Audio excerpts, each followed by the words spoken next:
Bismillahirrahmanirrahim. Today my presentation topic about is Mycoplasma pneumonia. My name is Zakaria, Department of Medical Laboratory Technology.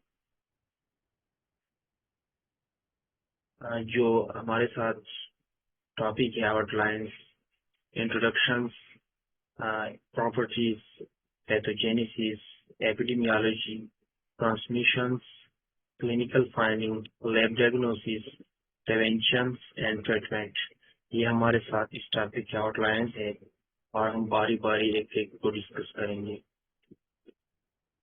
First of all हम introduction discuss करेंगे mycoplasma की। Mycoplasmas are a group of very small wall-less organisms of which Mycoplasma pneumonia is the major pathogen. Mycoplasma एक very small group का organism है, मतलब wall less है, इसमें wall नहीं होती और मेजर पैथोजेंस है। माइकोप्लाज्मा निमोनिया ये एक डिजीज है जो क्या काज करता है, एटिपिकल निमोनिया। इसके बाद हम प्रॉपर्टी डिस्कस करेंगे जो कि ये ग्राम नेगेटिव बैक्टीरिया है, रॉडशिप बैक्टीरिया है, smallest living organisms, 0.3 micrometre in diameter. इसकी जो डायमीटर है वो 0.3 माइक्रोमीटर है। Cell wall is absent due to this feature. Mycoplasma stand poorly with graft stain. इस माइकोप्लाज्मा निमोनिया में सेल वॉल नहीं होती, इस वजह से ये जो स्टेन लेते हैं पोरली स्टेन लेते हैं, मतलब हल्का स्टेन लेते हैं with ground stain. Cell membrane is flexible that can assume a variety of shapes. इसकी जो सेल मेम्ब्रेन है ये फ्लेक्सिबल है, इसमें फ्लेक्सिबिलिटी होती है, इस वजह से ये डिफरेंट शेप को चेंज कर सकते हैं। Mycoplasma is the only bacterial cell membrane that can contains cholesterol.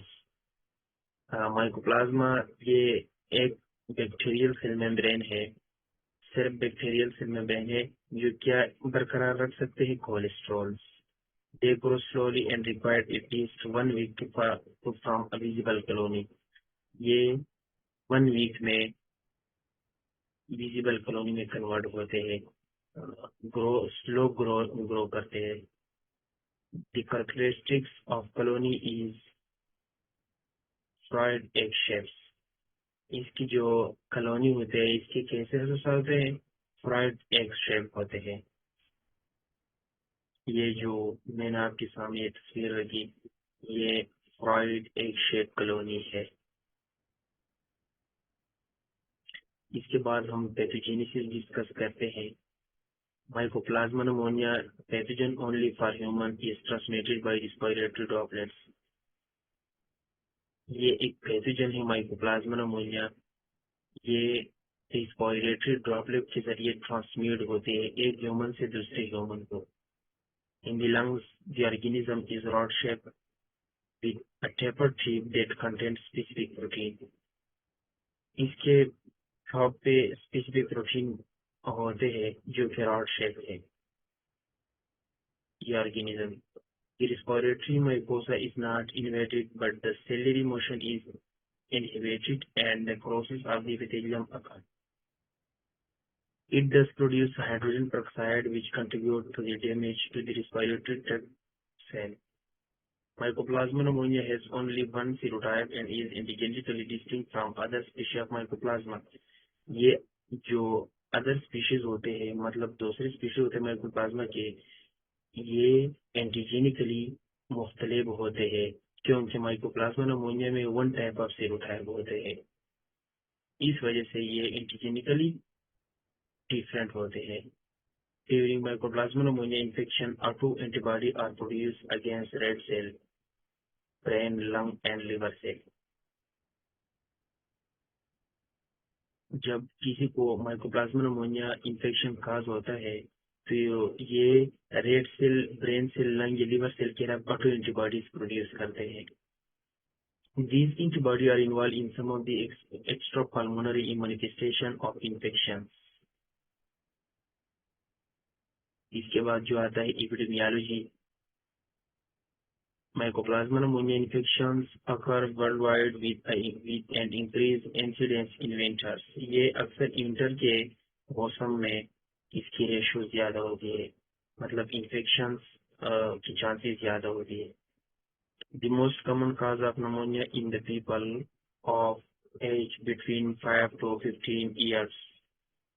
ये 5 to 15 ईयर के दरमियान एज वाले को ये नमोनिया काज होता है.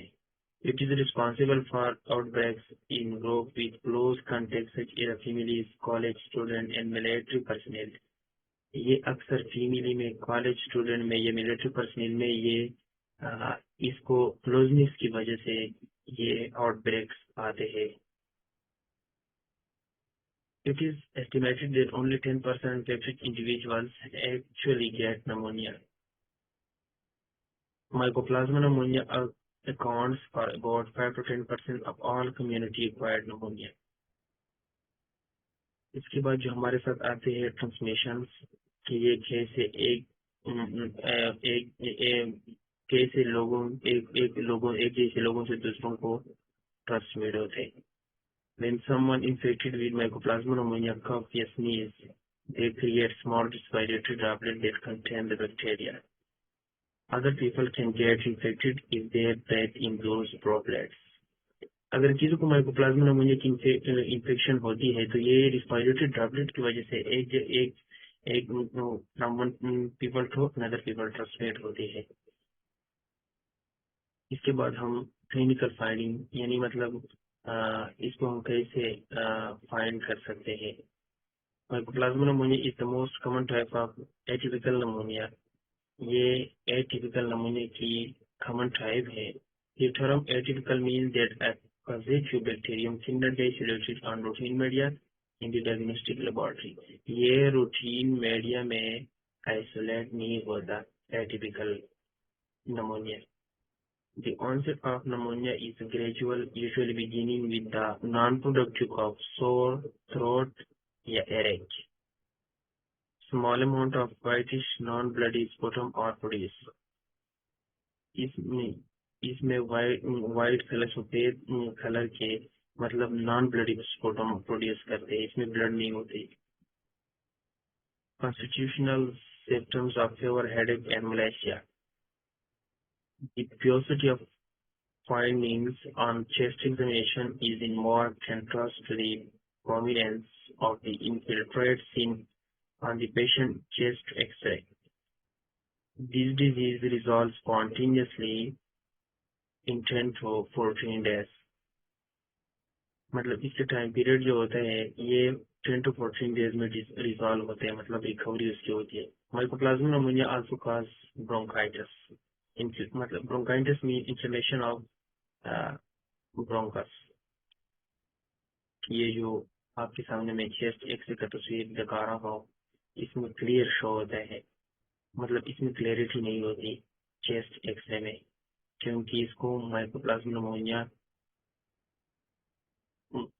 से कॉजेज होती है, मतलब इन्फेक्टेड होती है. The extrapulmonary manifestation include Steven Johnson syndrome. इसको क्या कहते हैं?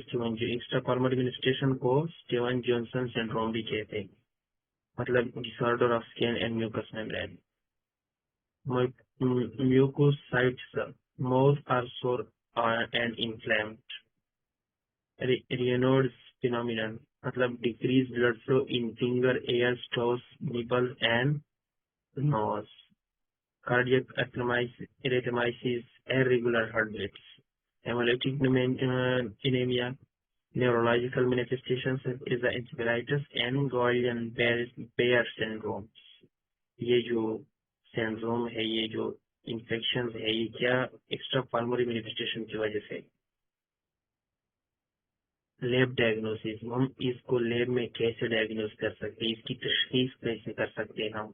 फर्स्ट ऑफ ऑल इसको हम कल्चर कर सकते हैं, कल्चर के जरिए भी इसको डायग्नोस कर सकते हैं. कल्चर और not good process because they take at least 7 days in colony appearance of special media. मतलब हम कल्चर को ज्यादातर प्रेफरेंस नहीं देते क्योंकि ये 7 days लेते हैं स्पेशल मीडिया में. पीसीआर भी हम कर सकते हैं, They detect Mycoplasma pneumonia specific nucleic acid on sputum and respiratory secretion is the best diagnostic procedures. Serologic test भी हम कर सकते हैं, मतलब इसमें हम एंटीबॉडीज को चेक करते हैं पेशेंट सीरम में. In this test we detect antigen antibody complex. हम एंटीजन एंटीबॉडी कॉम्प्लेक्स के इसकी डिटेक्शन कर सकते हैं सेरोलॉजिक टेस्ट में. Majority cases are diagnose with serological test, मतलब मेजॉरिटी केसेस जो होते हैं हम सेरोलॉजिकल टेस्ट के जरिए डायग्नोज कर सकते हैं, जैसे कि सप्लीमेंटेशन टेस्ट, इम्यूनोफ्लोरेसेंस, ऐसे हेमोग्लूटिनेशन टेस्ट. ये सेरोलॉजिक टेस्ट होते हैं जो मोस्ट कॉमन होते हैं माइकोप्लाज्मा निमोनिया के लिए. एलाइज भी होते हैं, एंजाइम लिंक इम्यूनोसॉर्बेंट ऐसे, जिसकी वजह से हम डिटेक्शन एंजाइम और प्रोटीन की डिटेक्शन कर सकते हैं. इसके बाद हमारे साथ प्रिवेंशन आता है. There are no vaccine to prevent mycoplasma pneumonia infection. इसके लिए वैक्सीन नहीं होते, but some tips to prevent the spread of pneumonia, mycoplasma pneumonia. Cover your mouth and nose with a tissue when you cough or sneeze. Put your used tissue in a waste basket. If you don't have a tissue, cuff or sneeze into your upper sleeve or elbow, not your hands. Wash your hands with soap and water for at least 20 seconds. 20 seconds तक अपने soap के जरिए, साबुन के जरिए पानी के साथ अपने हाथ को धो सको. If soap and water are not available, use alcohol-based hand rub. इसके बाद हमारे साथ ट्रीटमेंट आता है. इसके लिए हम क्या एंटीबायोटिक्स इस्तेमाल कर सकते हैं, कैसे टेबलेट इस्तेमाल कर सकते हैं जिसके साथ माइकोप्लाज्मा निमोनिया की ट्रीटमेंट हो जाए. फर्स्ट ऑफ ऑल हमारे साथ आता है जेथ्रोमाइसिन, एरिथ्रोमाइसिन. ये चिल्ड्रन एंड एडल्ट्स के लिए होते हैं. डीऑक्सीसाइक्लिन, ओल्डर चिल्ड्रन एंड एडल्ट्स. क्लोरोक्विनोलिन, ये ओनली एडल्ट्स के लिए इस्तेमाल होते हैं. Penicillin and cephalosporin, show resistance against mycoplasma pneumonia. Thank you. Okay.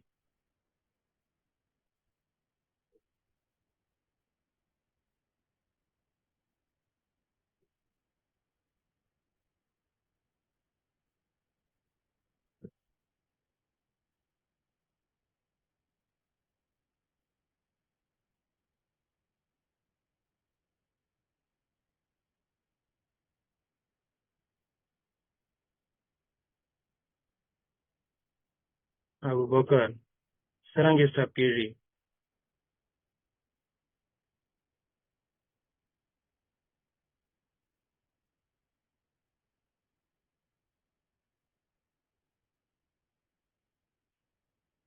Tapi kita como yo lo veo, la vida ni de la casa.